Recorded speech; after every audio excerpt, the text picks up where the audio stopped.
Hello everyone. Today we start next topic in chapter 14 Economic Importance Plants and Animals.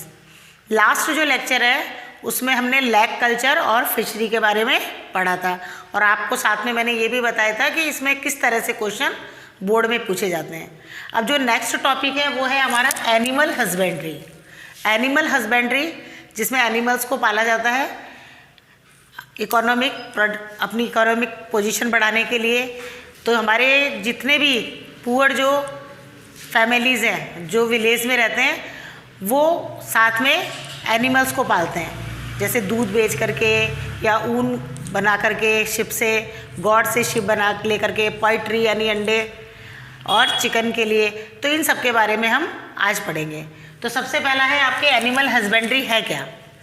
तो the branch of agriculture, ये किसकी branch है? Agriculture science की। The branch of agriculture science in which food of pets, residence, health, breeding etcetera और study is known as animal husbandry, जिसमें pets जो animals हैं उनको पालने के बारे में, उनके रेजिडेंस यानी उनका रख रखाव या उनको जो जिसमें हम रख रहे हैं वो कैसा होना चाहिए, उनकी हेल्थ के बारे में और उनकी ब्रीडिंग यानी उनकी जनरेशन किस तरह से हमको बढ़ानी है, इसके बारे में स्टडी जिसमें की जाती है उसको हम क्या कहते हैं? एनिमल हस्बेंड्री कहते हैं। In India economic animal husbandry has special importance out of which milk production. तो इंडिया की जो इकोनॉमिक बढ़ाने के लिए जो एनिमल हस्बेंड्री है उसमें सबसे इम्पॉर्टेंट जो है वो किसका है? मिल्क प्रोडक्शन का है, कि मिल्क का प्रोडक्शन किस तरह से ज़्यादा हमको प्राप्त हो। इसके लिए हमें क्या करना चाहिए? Milk production as most contribution. तो इकोनॉमिक को बढ़ाने के लिए, इंडिया की इकोनॉमिक को बढ़ाने के लिए जो मिल्क का जो प्रोडक्शन हो रहा है हमारे देश में उसका सबसे ज़्यादा क्या है? कंट्रीब्यूशन है, जिसे इकोनॉमिक जो है वो क्या हो रही है? बढ़ रही है। तो इसमें India is a number one position पर है मिल्क प्रोडक्शन में। पूरे वर्ल्ड में इंडिया नंबर 1 पर है जहाँ पर मिल्क का प्रोडक्शन क्या होता है? सबसे ज़्यादा होता है। सेकंड नंबर पर गॉड्स पाली जाती हैं, तो गॉड से मिल्क भी मिलता है, इसके अलावा उसके बालों से जो भी है उसके जो बाल्स होते हैं उनसे और भी चीज़ें बनाई जाती हैं। थर्ड नंबर शिप, जिससे हम वूल प्राप्त करते हैं। और 7th नंबर है पोल्ट्री फार्मिंग। पोल्ट्री फार्मिंग का मतलब है जिससे हमको एग मिलते हैं और एग के लिए हम डक है या हैंस जिनको हम पालते हैं उसको हम क्या कहते हैं? पोल्ट्री फार्मिंग कहते हैं। तो नेक्स्ट जो टॉपिक वो पढ़ रहे हैं हम डेयरी इंडस्ट्री। डेयरी इंडस्ट्रीज़ के अंदर हम उन एनिमल्स के बारे में पढ़ेंगे जिससे हमको मिल्क का प्रोडक्शन होगा और हमारी इकोनॉमी क्या होगी? बढ़ेगी। तो हमारे देश में जो भी पुअर जो किसान वगैरह हैं वो अपनी खेती करने के साथ साथ में आपको पता है कि जो भी गाय है, बैफेलो है, काऊ है, गॉट है, इनको पालते हैं अपनी इकोनॉमी को बढ़ाने के लिए। तो dairy industry advance variety of बैफेलो, लेकिन डेयरी इंडस्ट्रीज़ के अंदर हमको ऐसी वैरायटीज़ को पालना चाहिए जिससे हमको मिल्क का प्रोडक्शन ज़्यादा से ज़्यादा प्राप्त हो या जिससे ज़्यादा से ज़्यादा हमको मिल्क प्राप्त हो। तो जो बोर्ड में क्वेश्चन पूछे जाते हैं वो ये इंपॉर्टेंट है कि right the advance variety of बैफेलो, cow, got. तो आपकी इनकी एडवांस वैरायटी के नेम आपको याद होने चाहिए। तो बफेलो की जो एडवांस वैरायटीज है उनके नाम है जाफराबादी, मुर्रा, सूखी, बधावरी, महसाना। ये सब बफेलो की एडवांस वैरायटी है, यानी ये ऐसी वैरायटी है बफेलो की जिससे मिल्क का प्रोडक्शन क्या होता है या मिल्क ज़्यादा प्राप्त होता है। काऊ में है गिर, देवकी, हरियाणा, ये किसकी है? काऊ की है। गॉट में है सिरोही, बारबरी, कश्मीरी पश्मीना, जमुना पारी। ये क्वेश्चन बोर्ड में आ चुका है कि right the advance varieties of buffalo and cow. तो आपको इनके नाम याद करने पड़ेंगे। अब ज़्यादा से ज़्यादा मिल्क का प्रोडक्शन या मिल्क प्राप्त करने के लिए हमको एनिमल्स का बहुत रख रखाव करना पड़ता है। जिस जगह पर वो रख रखे हैं हम एनिमल्स, वो जगह बिल्कुल क्या होनी चाहिए? नीट एंड क्लीन होनी चाहिए। उनमें एयर और हीट जो भी है उनको प्रॉपर मिलनी चाहिए, क्योंकि जो एनिमल्स होते हैं वो भी ह्यूमन के जैसे ही बहुत सारे डिजीज़ के क्या हो जाते हैं? डिजीज़ हो जाती है उनमें। जिस तरह से ह्यूमन में बहुत सारी डिजीज़ होती है उसी तरह से एनिमल्स में भी क्या होती है? डिजीज़ होती है।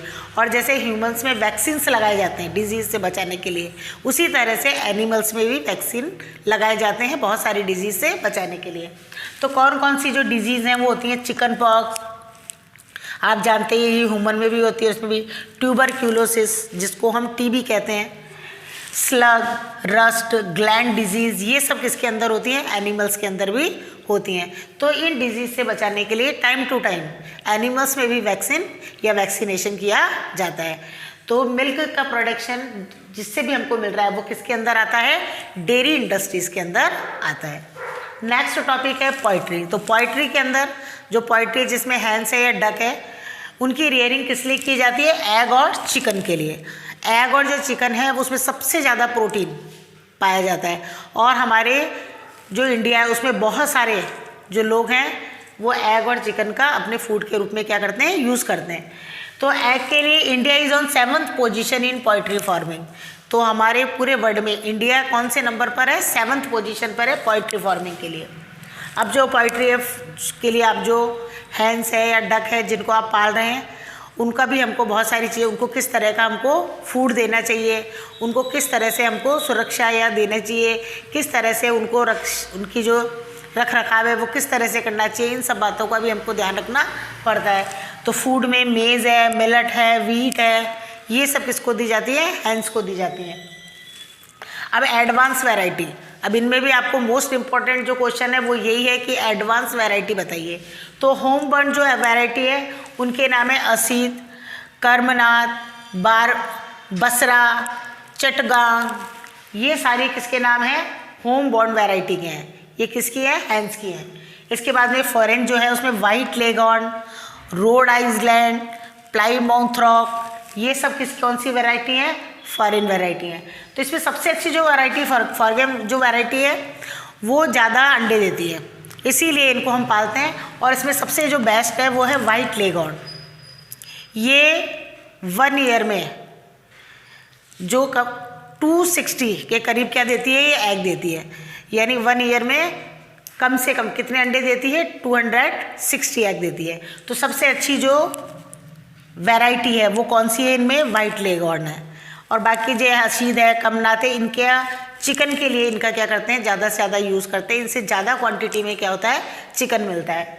अब जैसे जो काऊ, गॉट और बफेलो, इनमें भी जो डिजीज होती है, इसी तरह से जो पोल्ट्री फार्म में जिनको हम पालते हैं हैंस को, उनके अंदर भी जो डिजीज़ होती है उसका नाम क्या है? रानीखेत। ये क्वेश्चन भी बोर्ड में आ चुका है, मोस्ट इम्पॉर्टेंट, कि right the name of disease in hen. Hen के अंदर कौन सी डिजीज़ होती है? तो आपको नाम लिखना है रानीखेत। इसमें क्या होता है कि जो भी हैंस है या वो है वो बहुत ज़्यादा क्या हो जाती हैं? वीक हो जाती हैं, और उनकी जो डेथ रेट होती है वो क्या होती है? बहुत ज़्यादा होती है।